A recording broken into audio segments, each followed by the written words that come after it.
Eto mga idol, pareho nga pong pasok sa limit ng flyweight ang ating pambato na si Dave Apolinario at ang Thailander na si Tanis Songjunta. Kaya naman ay tuloy na nga po mamaya ang kanilang salpukan. May malinis nga po na 19 wins, 13 KOs at walang talo si Apolinario.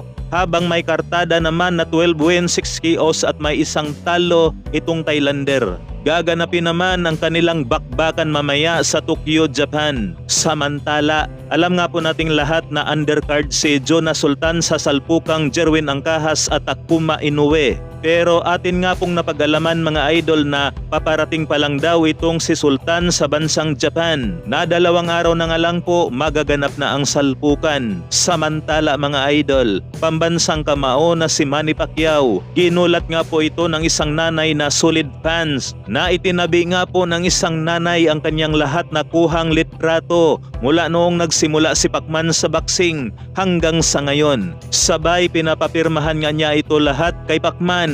Mukhang didiretso naman itong si nanay kay Boss Toyo.